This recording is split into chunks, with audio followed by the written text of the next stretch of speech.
Hippolyte, Hippo Énergie était en fait un grand frère. Quand je parle de grand frère, on s'est connus derrière ma soeur, ma grande soeur que vous avez appelée tout à l'heure, la Rose. Et donc c'est derrière elle que nous tous, nous avons connu Hippolyte. On a beaucoup partagé. Il n'a pas seulement trouvé des amis, mais il a trouvé une grande famille en fait. Parce qu'on l'a accueilli, on l'a hébergé, on l'a adopté. C'était... En fait, tout allait bien avec lui. Très bien. Donc, on faisait souvent des sorties ensemble, avec ma soeur, avec un autre frère qui habitait aussi un peu pas loin de là. C'est vrai que le quartier a grandi, il n'y avait pas ces immeubles que vous voyez là. Même l'hôtel là n'était pas encore là. Donc, le frère habite juste à côté là. Donc, même quand ça n'allait pas avec ma soeur en bas là-bas, vraiment il montait là pour se consoler un peu nous les hommes. Donc, ce salon n'existait pas. Celui-là n'existait pas. Même la quincaillerie que vous voyez là n'existait pas encore. Bonsoir Tata Emine. Oui, c'est un frère à nous qui a vécu avec nous là.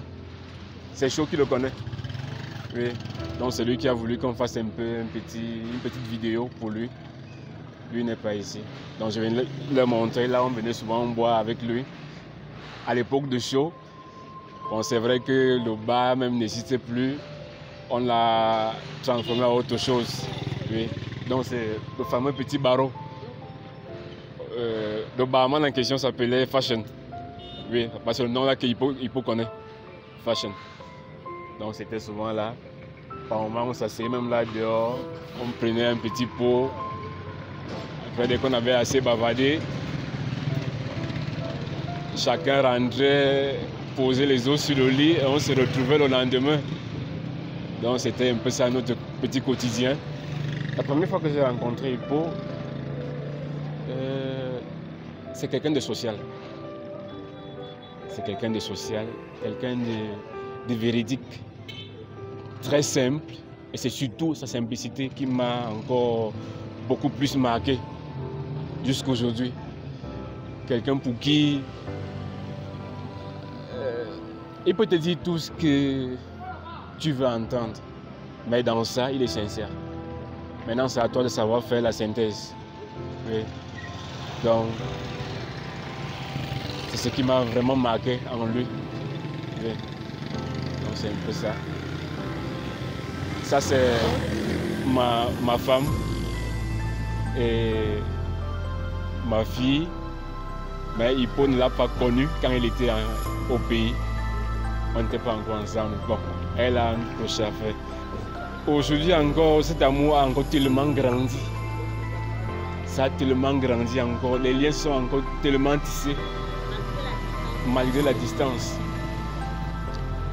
Je ne pensais pas, je ne croyais pas. Parce que ce projet que vous voyez aujourd'hui ne date pas d'aujourd'hui. C'est un projet qu'il a mis sur pied depuis près de 6 à 8 mois. Oui, nous étions ensemble quand il montait ça. Oui. Il me parlait de ça au téléphone. Après quelques temps, c'est des logos que j'ai commencé à voir qui changeaient sur Facebook, sur WhatsApp, sur Instagram. Et c'est comme ça que c'est parti. Donc c'est pour dire en général, je voudrais que ce projet aille le plus loin possible. Que ce projet aille le plus loin possible. Que nous puissions, que ça ne soit plus comme une histoire pour laquelle on rêvait. Bon, on n'imaginait pas que ça peut vraiment arriver. Mais si déjà il a pu déplacer une équipe de Douala pour ici, ça veut dire que quand il me disait que Frangin reste tranquille, les choses vont changer. Les choses vont changer et je pense que ce changement a commencé dès cet instant que vous êtes arrivé. Et je pense que l'avenir nous dira. Laissons au temps son temps. C'est le début des choses qui est toujours difficile. Mais une fois que ça a pris l'envol, on espère avec la force du Tout-Puissant, parce qu'on ne peut rien sans lui. On espère que les choses vont vraiment aller. De toutes les personnes que moi j'ai connues qui vivent de l'autre côté, vraiment il faut continuer avec ta simplicité. Tu es la seule personne qui peut dire à un jeune qui rêve de pouvoir se déplacer aussi, les réalités qui sont de l'autre côté, les réalités que tu as affrontées, qui ont fait de toi ce que tu es aujourd'hui. Donc c'est ce que je tenais encore à ajouter dans mes petits propos, que vraiment tu es un grand frère, tu es un Tchanko, tu as été un beau frère. Et je pourrais dire quelqu'un d'idéal pour moi. Donc c'est ce que je voulais ajouter dans les petits propos.